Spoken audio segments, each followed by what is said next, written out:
bagai malaikat kecilku, kau datang dengan sinar dari surga. Kau bagai malaikat kecilku, kau datang di mimpiku. You make me happy, you make me for smile. You are beautiful, all in my heart. You make me happy, you make me for smile. You are beautiful, all in my heart.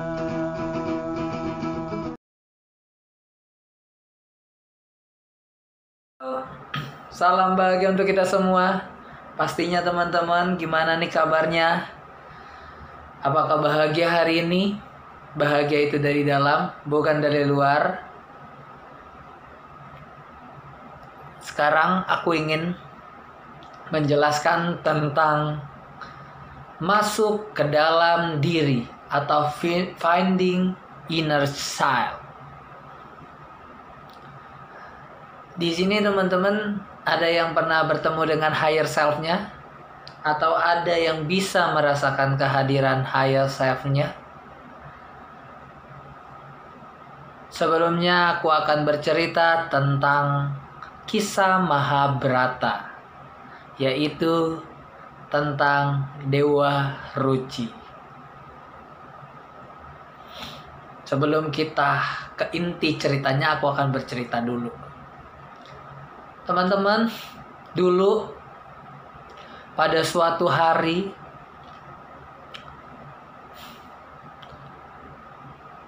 ada kesatria terkenal yang bernama Bimasena atau Werkudara, atau orang Jawa bisa menyebutnya Werkudara. Nah, kesatria ini berkarakteristik yang kuat, emosional, namun penurut sama apa yang dikatakan gurunya. Menurutnya bakti pada guru itu penting. Nah, pada suatu hari gurunya mensiasati dirinya untuk pergi. Gurunya ini bernama Guru Durna atau Guru Drona. Nah, pada suatu hari gurunya mensiasati si Bima ini untuk pergi mencari kayu yang bernama kayu gongsungsing angin. Werkudara atau Bima berjalan untuk mencari kayu tersebut, namun gak menemukannya. Dia malah bertemu dengan dua raksasa yang bernama Rukmuka dan Rukmukala. Bima bertarung dengan dua raksasa ini. Bima berhasil mengalahkan dua raksasa ini. Tiba-tiba dua raksasa ini berubah menjadi dewa, sosok dewa Indra, Batara Indra, dan Batara Bayu. Dan Batara Indra dan Batara Bayu ini berterima kasih pada Bima karena melepaskan dia dari kutukan yang menjelma menjadi raksasa. Dan Batara Bayu dan Batara Indra ini menghadiahkan Bima cincin Druwinda yang berkhasiat untuk keselamatan. Untuk keselamatan Bima bila terjebur atau tercebur di dalam air, bahkan samudra sekalipun. Lalu setelah itu Bima pun pulang kembali kepada gurunya dengan tidak membawa apapun. Terus gurunya bertanya, di mana kayu gongsungsing angin ini gitu. Terus kata Bima, aku tidak menemukannya guru. Terus si Guru Dorna ini menyuruh dia untuk mencari air Purwitosari Bima pun pergi ke air, mencari air Perwitosari. Dan setelah Bima ingin pergi, Bima ditahan oleh saudara-saudaranya, keempat Pandawa ya. Saudara-saudaranya sudah mengingatkan Bima bahwa kayaknya kamu ini nggak benar deh, kayaknya kamu dikerjain deh. Kayaknya ada sesuatu yang aneh deh. Tetapi Bima mengatakan bahwa apa yang diperintah oleh gurunya harus dia lakukan. Sebegitu patuhnya seorang Bima yang emosional kepada gurunya sendiri. Bima tetap mencari air Perwitosari itu ke samudera. Bima ke sana, dia tidak menemukan apa-apa. Dia malah menemukan seekor naga besar. Terus Bima bertarung dengan naga itu, dan akhirnya Bima memenangkan pertarungan itu dan berhasil mengalahkan naga itu. Tidak kunjung juga Bima menemukan air Perwitosari itu. Nah, akhirnya Bima melihat ada sosok kecil yang menyerupai dirinya. Dia ada di tengah samudera. Karena Bima dikasih cincin itu, Bima masuk ke tengah samudera itu. Bima pun aman. Dan Bima mulai berkenalan dengan sosok itu. Dan sosok itu disebut Dewa Ruci. Dewa Ruci itu menjelaskan bahwa air Perwitosari itu adalah ilmu pengetahuan atau wejangan atau pembelajaran di kehidupan. Nah, di situ Dewa Ruci meminta sama Bima untuk masuk ke dalam dirinya, dan Dewa Ruci memberikan wejangan banyak kepada Bima. Terus kata Bima, bagaimana aku bisa masuk ke dalam kamu itu kecil dan aku itu besar. Terus bagaimanapun kamu tahu cara masuk ke dalamku. Akhirnya Bima masuk ke dalam Dewa Ruci. Di situ dia menemukan ilmu sejati, ilmu lahir dan batin. Nah, teman-teman, di sini kita bisa belajar bahwa untuk masuk ke dalam diri kita mempunyai banyak rintangan. Seperti kisah Bima yang disuruh pergi, itu dimaksudkan untuk pergi ke hutan sama guru Durna. Dia suruh pergi ke hutan mencari kayu, gong sungsing angin. Nah, hutan itu bersimbolkan, artinya adalah rintangan. Untuk kita masuk ke dalam diri, kita menemui banyak rintangan. Misalnya, contoh, kita meditasi. Kita mau masuk ke dalam diri, kita mau masuk ke dalam hati kita, mau lihat dalam hati kita. Kita melihat kita entah gatal badan, entah nggak nyaman, terus ada aja godaan. Nah, itu yang disebut sama tentang simbol dari hutan itu adalah rintangan. Nah, terus duo raksasa Rukmuka dan Rukmukala. Rukmaka dan Rukmukala. Nah,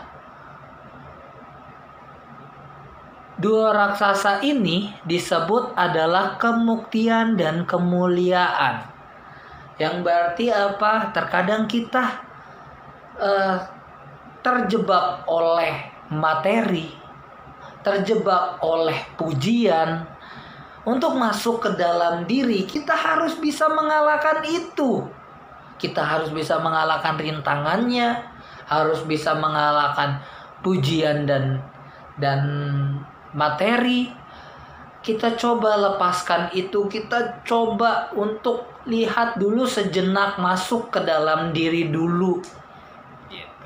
Lanjutnya kayu gongsung sing angin. Ini yang dari tadi aku belibet ngomongnya. Kayu gongsung sing angin ini apa? Ini adalah sebuah keinginan besar untuk mencapai tujuan yang besar. Tidak akan tercapai jika seseorang tidak mempunyai nafas. Ini maksudnya apa? Bermeditasi, teman-teman. Meditasi itu bukan yang berarti kalian harus diem doang ya, teman-teman ya. Duduk, diam, bersila. Nah, bukan hanya itu. Meditasi kita diam di tengah keramaian. Kita hening di tengah keramaian. Sekalipun kita berbicara, mulut kita ini berbicara, tapi kita hening di tengah keramaian. Itu disebut dengan bermeditasi. Kita hening, kita fokus pada nafas kita. Kita masuk ke dalam diri. Itu yang disebut namanya bermeditasi, teman-teman. Nah, ini adalah simbol. Kayu ini adalah simbol dari kita diminta untuk selalu bermeditasi, selalu masuk ke dalam diri, selalu eling, selalu waspada terhadap segala situasi. Nah, terus selanjutnya adalah cincin Druwinda. Cincin Druwinda ini adalah simbol dari keselamatan. Selanjutnya adalah naga besar. Naga besar itu adalah simbol dari ego, emosi, dan amarah. Ketika kita masuk ke dalam diri, kita menemui banyak, kita kesel, kita marah. Banyak warna itu, kita menemui banyak warna itu. Aku harus kayak gini, pikiran kita berkata, harus ini. Ketika kita menyelami diri, kita masuk, kita harus siap dengan hal itu. Kita harus temui itu. Kita harus temui itu. Mungkin di situ ada trauma-traumatis kita, ada rasa kesal kita, ada rasa luka kita. Itu kita harus bisa kalahkan itu, teman-teman. Ego, emosi, amarah, kita harus bisa kalahkan itu, teman-teman, agar kita bisa masuk ke dalam diri dan mendapatkan air kehidupan atau Tirto Purwito Sari. Itu yang disebut air kehidupan. Nah, aku akan menjelaskan apa itu air kehidupan atau air Purwito Sari, Tirto Purwito Sari. Itu apa artinya? Itu artinya adalah ilmu pengetahuan, wawasan. Ketika kita bisa menaklukkan itu, kita mendapatkan, oh banyak pengetahuan loh. Oh ternyata di dalam diri banyak warna loh. Ternyata di dalam diri aku bisa melihat kamu, aku bisa melihat dia, aku bisa melihat mereka. Itu ada di dalam diri loh. Nah di situ kita kayak banyak banget ilmu. Oh sifatnya dia begini. Oh dia begitu. Kita bisa mengerti dengan kita masuk ke dalam diri ilmunya. Kita bisa mendapatkan banyak ilmu. Nah, Dewa Ruci itu adalah apa sih, teman-teman? Dewa Ruci itu adalah higher self kita.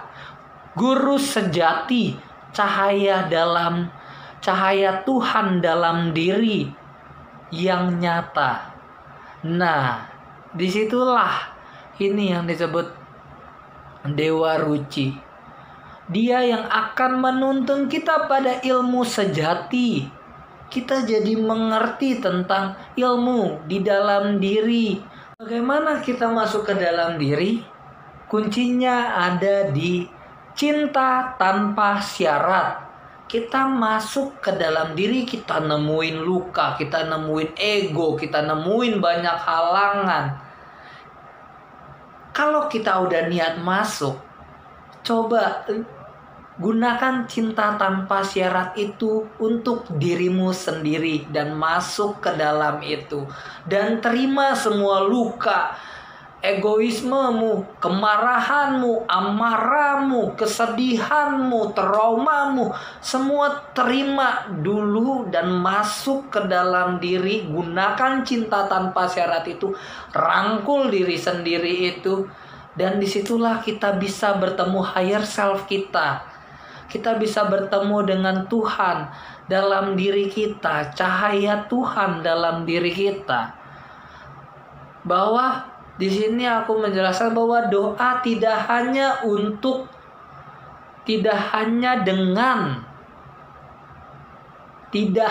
oleh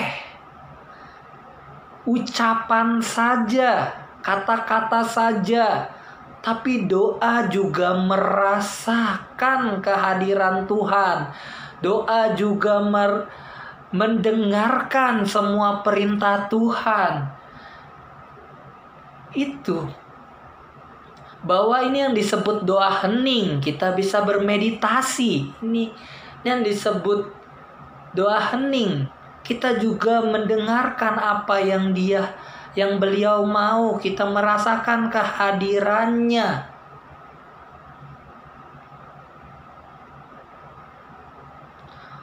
Untuk masuk ke dalam diri, gunakan cinta tanpa syarat.